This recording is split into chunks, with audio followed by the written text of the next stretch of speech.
bidang kuasa Kementerian Wilayah Persekutuan sepanjang perbahasan rang Undang-Undang Pembekalan 2014 di mesyuarat ketiga penggal pertama Parlimen ke-13 Dewan Rakyat tahun 2013 kali ini. Keprihatinan, ketelitian dan kepekaan ahli-ahli yang berhormat terhadap perkara-perkara yang melibatkan kesejahteraan dan keharmonian hidup serta kebajikan para warga wilayah persekutuan khususnya dan rakyat amnya amatlah kami hargai. Ini termasuklah cadangan-cadangan yang dikemukakan yang telah kami ambil maklum.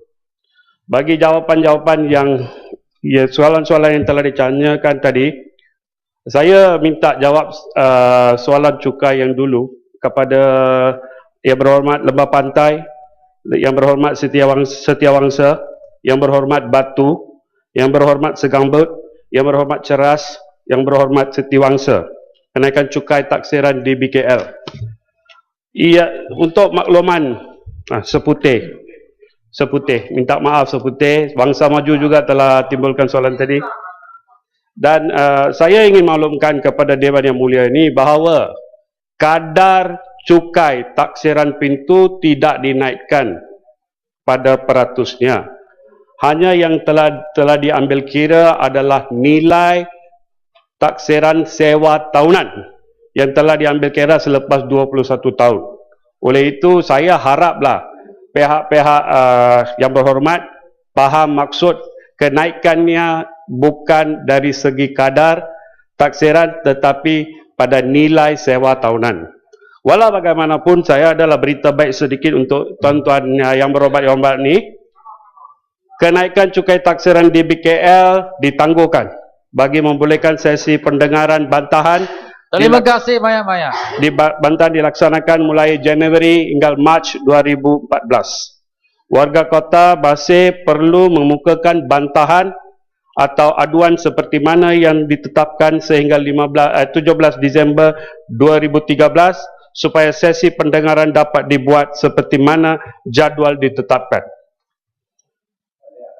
Pada soalan isu draft plan Bandaraya Kuala Lumpur yang dijanjikan tidak diberikan kepada ahli parlimen, Yang Berhormat Batu, Yang Berhormat Seputih dan Yang Berhormat Segambut,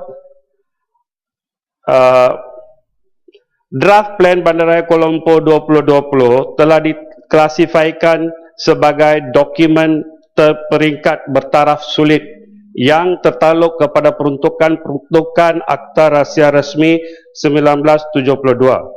Arahan keselamatan yang dikeluarkan oleh Pejabat Ketua Pengarah Keselamatan Kerajaan Malaysia, Jabatan Perdana Menteri. Walau bagaimanapun, Yang Berhormat Menteri Wilayah Persekutuan telah bersetuju dengan Yang Berhormat Wilayah Persekutuan untuk diberi satu salinan naskah tersebut dan akan diberi secara persendirian kepada Yang Berhormat. Yang Berhormat Setiawangsa. Yang Berhormat, boleh minta soft copy juga. Soft copy dalam CD. Saya perlu usahakan Yang Berhormat. Boleh. Kalau Yang Berhormat, saya tunggu. Ingat, kalau bertanya apa-apa jangan sinis. Itu pun saya boleh rasa. Tanya dengan baik, jawab dengan baik.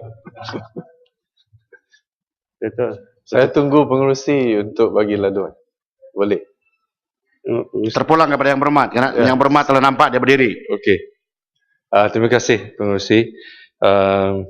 Saya pertama sekali saya ingin tahu bila draft plan ini telah diklasifikasikan di bawah Akta Sulit. Ini adalah kerana draft yang pertama telah dipamerkan secara umum, didapat di koridor di BKL dan juga diedar kepada orang awam, dijual kepada pemaju dan lain-lain lagi. Jadi draft pertama itu bukan sulit sebagai dokumen publik. Kemudian kenapakah edisi yang telah diubah mengikut cadangan datang daripada orang awam, itu dijadikan sulit? Saya tidak faham logiknya.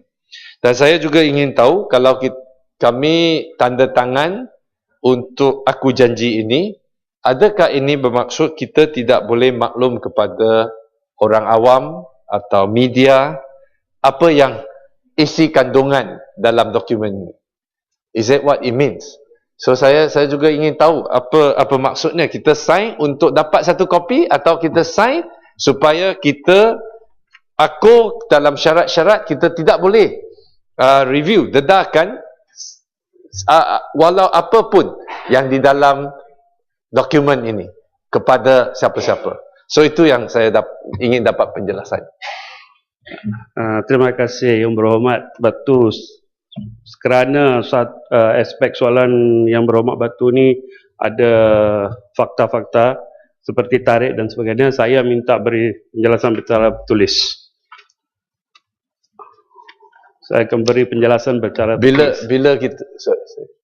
Bila kita boleh dapat kopi itu dan apa tarifan kita bila kita tanda tangan kalau kesulitan tanda itu. tangan boleh dapat terus. Terus. What does it mean? Kita sebab saya tahu kalau Kerana kita dapat satu dokumen yang dikatakan sulit, itu adalah minit mesyuarat kata Exco atau kerajaan. Semua kandungan ini kita tak boleh review. Kalau kita dedah, adalah bermaksud kita rela didakwa dalam mahkamah kerana kita tahu itu adalah dokumen sulit. Itu yang saya takut bila saya bawa dokumen itu, saya letak dalam office, staff saya baca atau ada wakil Persatuan Penduduk yang datang, saya buka untuk share dengan itu, adakah saya telah melanggar akta kesulitan, akta rahsia rasmi ini. So itu yang saya tak tahu. Kalau tidak, saya tak berani ambil tu. So itu adalah satu dokumen sulit. Seperti Yang Berhormat Batu ni memang arif lah tentang perkara ini. Saya tahu Yang Berhormat Batu tahu apa yang terkandung dalam akta rahsia. Kalau sesuatu dokumen itu telah diklasifikasi sebagai sulit dan rahsia, saya memang percayalah bahawa Yang Berhormat Batu tahu apa yang terkandung dalam akta rahsia tersebut. Saya ingin teruskan. Kalau dulu di Kerajaan Negeri Selangor dan Seri Pengurusi, yang Menteri Besar boleh declassify dokumen itu sebagai dokumen yang boleh dikeluarkan kepada publik. Dan kita ni wakil rakyat. Sebenarnya, what's so secret dah? What's so secretive about your draft plan? Dia akan diwatakan. Kita hanya nak tengok apa lagi diubah. Nanti tiba-tiba di kawasan lapang diambil alih. Nanti tiba-tiba mungkin kita ada high rise di kawasan kita yang mana kita tahu. Jadi kita hanya tahu itu saja. What's so secretive?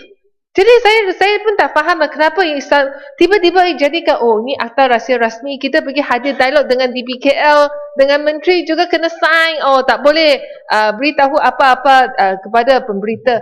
Tak perlulah. I thought, kita yang Amat Berhormat Perdana Menteri kata ketelusan, transparansi dan juga sebagainya. Sehingga transparansi international. Dia punya chairman juga adalah pun dimasukkan dalam kabinet. Apa lagi? So secretive. Menteri. Yang Berhormat. Sikit dia. Saya ada banyak perkara yang saya tak setuju dengan seputih ni. Tapi dalam perkara ini, kepentingan awam menyebabkan kita terpaksa membuat rujukan kepada ini dan memberitahu. Saya tidak nampak masa lihat pun apa yang harus diletakkan dalam begitu classified benda ni sehingga ianya tidak boleh diberitahu umum. Saya ingin mencadangkan supaya kalau ianya classified, di-classify kerana kepentingan 2 juta, 3 juta penduduk dalam wilayah persekutuan ini mesti diambil kira. Depan dan terima kasih Yang Berhormat Suputih, terima kasih Yang Berhormat Setiawangsa. Saya mengalu-alukan cadangan itu dan saya akan kembali kepada kementerian supaya kita boleh lihat bagaimana dokumen itu dapat diklasifikasikan ataupun bagaimana diberikan kepada tuan-tuan dan puan-puan yang berhormat. Saya nak sambung berkenaan dengan cukai tunggakan tiap-tiap tahunan yang tidak dikutip oleh Yang Berhormat Setiawangsa. Untuk makluman Yang Berhormat Setiawangsa, DBKL akan meneruskan usaha-usaha untuk memastikan warga kuota tunai tanggungjawab dalam menjelaskan cukai taksiran. Terkini DBKL telah mulakan usaha seperti membuka kaunter di pusat beli belah ketika waktu punca, menggiatkan kempen melalui internet dan media masa, menyediakan perkhidmatan van untuk bergerak dari masa ke semasa. Sehingga kini tindakan seperti berikut diambil. Mahkamah 1242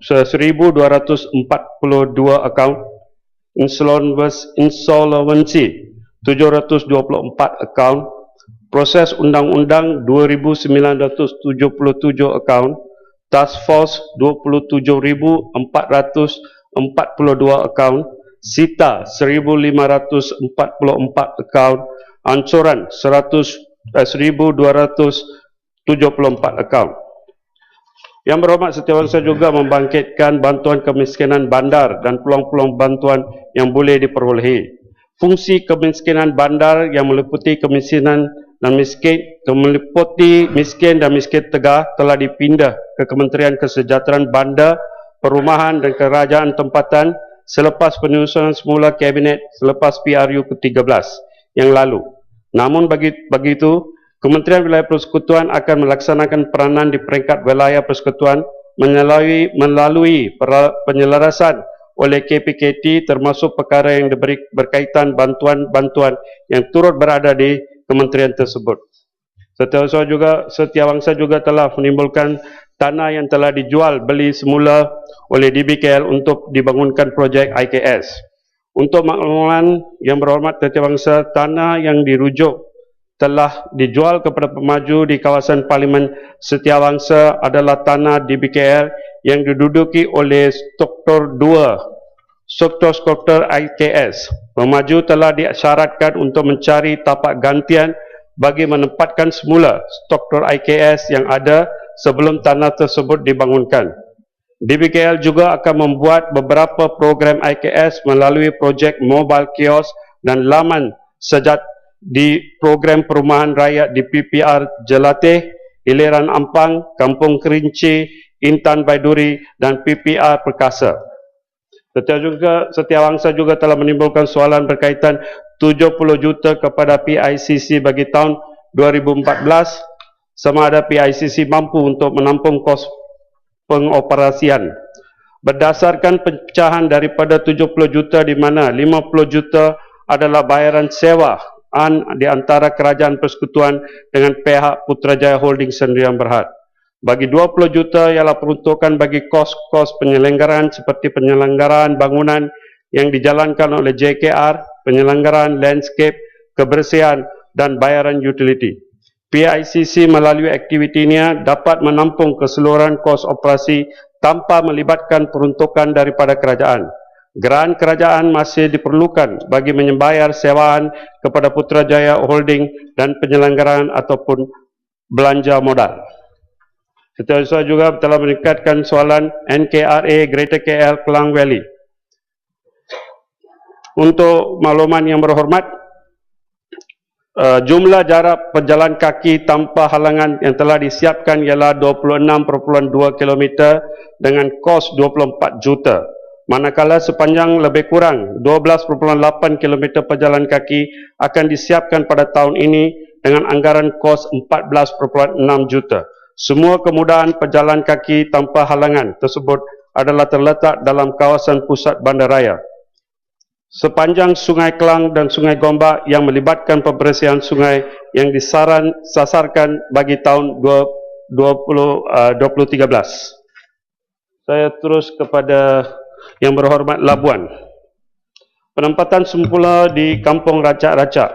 Bagi cadangan menempatkan semula Kampung Rancak-Rancak Laut yang terletak di tengah-tengah kawasan perindustrian minyak dan gas, Kementerian Wilayah Persekutuan dan Perbadanan Labuan mengambil perhatian ke atas cadangan tersebut dan akan mengaji kesesuaian kawasan dan aspek-aspek lain yang berkaitan bagi tujuan cadangan penempatan kawasan Kampung Rancak-Rancak kelak. Labuan juga telah yang berhormat Labuan juga telah menimbulkan soalan 1.5 juta bagi bajet sukan Borneo tidak mencukupi, perlukan bajet untuk aktiviti sukan antarabangsa yang masih belum mencukupi. Bagi permohonan penambahan peruntukan penganjuran sukan BIMP IGA EAGA 2014, pihak Perbadanan Labuan boleh memukakan permohonan terus kepada Kementerian Kewangan melalui Kementerian Wilayah Persekutuan bagi tujuan penambahan peruntukan ini. Labuan, kesesakan jalan raya diskaun tambang feri kepada Labuan, subsidi 50% ke atas operasi feri.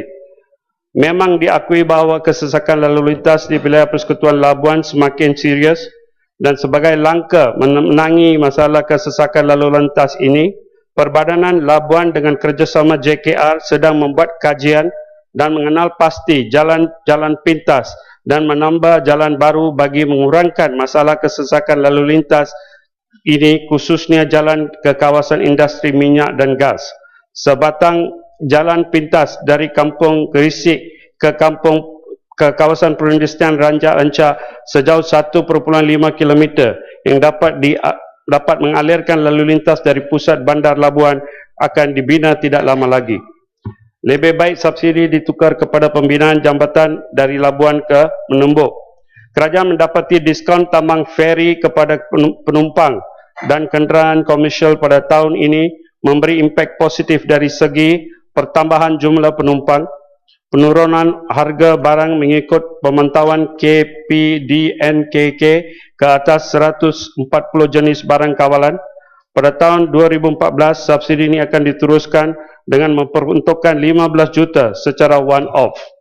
Labuan juga untuk cadangan pembinaan jambatan antara wilayah Persekutuan Labuan dan Tanah Besar Sabah, pihak Kementerian Wilayah Persekutuan telah memanjangkan cadangan tersebut kepada UKAS, Unit Kerajaan Awam Swasta, mengaji secara menyeluruh hala tuju pembangunan cadangan jambatan ini. Sebagai makluman yang berhormat, cadangan pembangunan jambatan ini adalah inisiatif pihak swasta. Segambut Greater KL Bukit Kiara. Bukit Kiara ini adalah di bawah kawalan dan salian Kementerian Kesejahteraan Bandar, Rumah Perumahan dan Kerajaan Tempatan. Jangan bomat. Saya habis dululah. Okey. Sebelum ini tiada apa-apa pembangunan yang diluluskan dalam kawasan ini kecuali kerja-kerja menaik taraf kawasan berkenan. Sila yang berhormat. Ya, saya tahu dia bukan di bidang kuasa Kementerian Wilayah Persekutuan, tapi DBKL mempunyai hak untuk mengisu stop order kepada apa-apa yang projek di dalam hutan Bukit Kiara ini. Takkan dalam hutan kita nak bina pagar bersih untuk menyelamatkan orang awam? Itu alasan yang tidak munasabah. Ya. Yang berhormat, segambut soalan itu saya kena jawab tertulis kerana saya tak ada pengetahuan berkenaan dengan pagar besi. Boleh saya jarang kita satu hari pergi sana jogging tengok apa yang berlaku. Saya boleh ikut. Tiap-tiap minggu saya pergi sana. Seputih duduk lah. Kita pergi sama-sama lepas ini. Seputih duduk lah. So saya jawab segambut dulu. Lepas tu bising lah. Segambut, saya studi datang dengan Segambut, tengok tempat tu dan saya akan bincang dengan Menteri bagaimana kita nak menyelesaikan perkara ini. Segambut juga kenapa cukai pintu Putrajaya tidak dinaikkan. Cukai pintu Putrajaya adalah berasaskan nilaian yang dibuat pada tahun 1999. Sedangkan Kuala Lumpur lebih awal daripada Perbadanan Putrajaya juga bercadang untuk membuat semakan dalam tahun 2015. Segambut lagi, kenapa peruntukan Putrajaya lebih tinggi daripada Kuala Lumpur? Peruntukan yang disalurkan kepada Putrajaya adalah bagi menampung perbelanjaan yang melibatkan kepentingan kerajaan seperti taman-taman awam, pusat kejiranan, jalan dan lampu jalan, kebersihan dan sebagainya. Jumlah perbelanjaan keseluruhannya bagi tahun 2014 dijangka adalah melibatkan ringgit Malaysia 190 juta, tetapi peruntukan yang disalurkan hanyalah 102.7 juta, di mana Perbadanan Putrajaya perlu menggunakan sumber dalaman seperti cukai taksiran bagi menampung kekurangan berkenaan. Secara berbandingan, sumber pendapatan di Putrajaya adalah terhad berbanding dengan Kuala Lumpur yang merobohkan peruntukan kerajaan amat diperlukan. Ya. Segambut lagi. Ya, Yang Berhormat. Okey. Penjelasan Yang Berhormat tidak saya puas hati. Sebab populasi di Putrajaya hanya 70,000. Sedangkan di Kuala Lumpur kita ada 3 juta warga. Mengapa warga Kuala Lumpur dilayan sebagai second class? Ya. Menteri, Timbalan Menteri, saya nak sambung sikit. Saya rasa peruntukan itu bukan saja dari sudut populasi, dari sudut surface area. Surface area Kuala Lumpur lagi besar daripada Putrajaya. So saya tak nampak realiti dan realisasi mengapa dana untuk Putrajaya lebih besar daripada Kuala Lumpur. Penjelasan Menteri. Terima kasih. Ya, Menteri, saya ingin merujuk kepada apa yang membahaskan lebih awal. Kita tahu masalah di Kuala Lumpur lagi rumit dari segi traffic jam, banjir kilat dan sebagainya. Begitu banyak sesak trafik. Dan Putrajaya tidak mempunyai masalah sedemikian. Jadi patut dicurahkan lebih banyak peruntukan untuk membaik pulih dan menggerakkan trafik, banjir dan sebagainya di Kuala Lumpur. Di situlah letaknya prioriti. Perlu di tempat yang banyak masalah, bukan tempat yang cantik saja. Terima kasih. Ya, sikit saja. Di Putrajaya hanya 1 kerusi parlimen. Di Kuala Lumpur 11 kerusi parlimen. Patut diberi peruntukan yang lebih.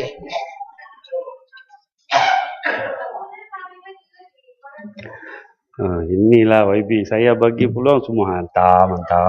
Janganlah hantam, tanyalah. Bayan. Saya boleh katakan semua yang telah dibuat ada asas dia. Kalau perlu keterangan-keterangan asas yang terperinci, saya bagilah secara bertulis. Segambut juga telah memulakan isu pembinaan pagar di TABB. Ini pembinaan pagar keselamatan di kawasan TABB adalah terletak di bawah bidang kuasa Kementerian Kesihatan Bandar, Perumahan dan Kerajaan Tempatan dan bukan di bawah Kementerian Wilayah Persekutuan. Yang Berhormat Batu. Soalannya tabung penyelenggaraan Satu Malaysia. Apakah nasib tabung penyelenggaraan Satu Malaysia? Apakah kaitan dengan DBKL? Mulai dari 1 Julai 2013, tabung penyelenggaraan Satu Malaysia diuruskan oleh Kementerian Kesejahteraan Bandar, Perumahan dan Kerajaan Tempatan. JMB, MC Taman Wilayah atau mana-mana JMB atau MC boleh menghubungi kementerian tersebut untuk mendapatkan status permohonan dahulu atau membuat permohonan baru. Yang Berhormat Batu menaikkan taraf Pasar Sentul. DBKL akan melaksanakan kerja-kerja baik pulih tandas, lampu dan lain-lain kerosakan di Pasar Sentul pada tahun 2014.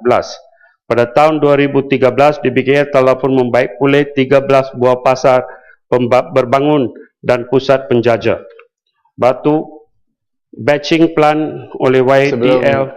Sebelum pergi ke matching plan, saya hanya minta kalau bolehlah tukar baut dengan pasang pipe itu, tak perlulah tunggu 2014. Boleh buatlah tukar 2 biji baut lampu saja. So saya anggap minta tindakan segera sebab orang awam setiap hari menggunakan pasar tu. Cadangan Yang Berhormat saya akan berikan. Ambil. Yang Berhormat Batu juga telah memulakan soalan batching plan oleh YTL di Sentul tidak didaftarkan dengan Jabatan Alam Sekitar.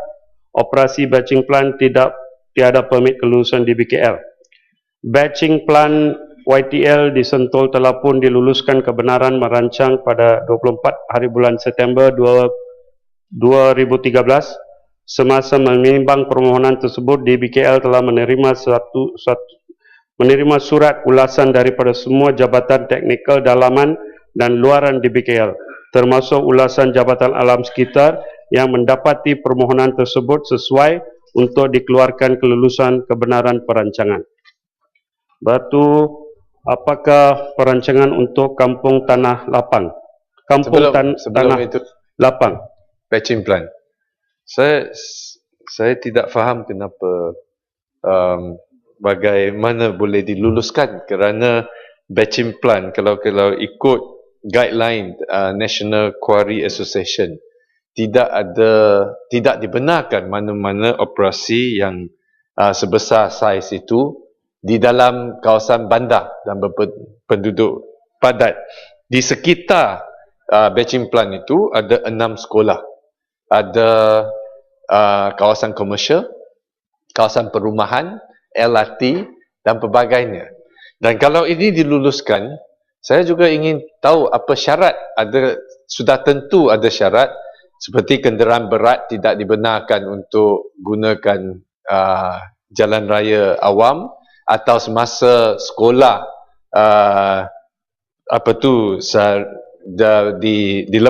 pelepasan sekolah tidak dibenarkan lori keluar, atau tidak kita akan lihat tragik yang berlaku terhadap seorang isteri kepada seorang pegawai polis yang menjadi korban dalam kemalangan itu akan berulang. Dan saya juga ingin tahu kalau itu diluluskan, sama ada diluluskan selama-lamanya atau hanya untuk projek yang dijalankan dan dia hanya boleh beroperasi sehingga projek selesai. Tak bolehlah kita dapat jawapan kata telah diluluskan dan telah telah memuaskan semua syarat-syarat technical committee. Yang berhormat Batu, untuk makluman Yang Berhormat Batu, bila DBKL menerima semua ulasan-ulasan daripada semua semua jabatan-jabatan, maka jabatan-jabatan ini akan diberi pertimbangan. Daripada pertimbangan-pertimbangan yang kita telah tahu, maka dia boleh diluluskan. Oleh itu, pertimbangan ini, kelulusan ini telah diberi. Saya ingin bertanya pada Yang Berhormat Batu, sama ada Yang Berhormat Batu pernah membuat surat bantahan berkenaan projek ini. Kalau tak apalah, tak usah jawablah. Saya tanya lepas tu jawab nantilah.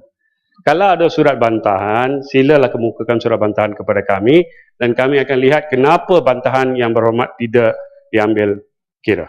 Dan juga saya akan berikan yang spesifik tu, yang minta macam tarik bila sampai bila semua itu, saya akan berikan pada Yang Berhormat secara bertulis. Saya sambung, Yang Berhormat Batu, apakah perancangan untuk Kampung Tanah Lapang? Kampung Tanah Lapang tidak terlibat dengan apa-apa projek pembangunan ketika ini. Tanah ini dicadangkan sebagai green area. Terdapat 32 keluarga setinggan yang berada di tapak dan pernah ditawarkan berpindah ke PPR Bukit Jalil. Penduduk enggan berpindah kerana menuntut tanah dikekalkan sebagai tanah kampung tradisi. Setinggan di tapak adalah terlibat dengan program setinggan sifar. Itu Batu. Seterusnya Titi Wangsa. Titi Wangsa tak ada. Tak payah jawablah. Tapi dia tak ada di sini. Saya tak mau buang masa. Tak boleh lah. Tak boleh jadi wakil seputih. Nanti kena duduk di Titi Wangsa tau. Tak boleh jadi wakil. Seceras, saya keceras. Kuala Lumpur sebagai antara 20 teratas bandaraya berdaya huni. Pada masa ini, Kuala Lumpur berada di tangga 78 bandaraya berdaya huni. Bagi mencapai sasaran tangga 20, Kementerian Wilayah Persekutuan telah membuat engagement dengan Economy Intelligence Unit, menyemak semula pangkalan data Munirate Net atau membentuk indikator baru mengikut kriteria IEU agar data dapat dikutip. Maklumat tersebut akan dihantar kepada IEU agar penilaian dapat dibuat oleh pihak tersebut. Saya juga minta Yang Berhormat ceras, janganlah selalu kata kita nak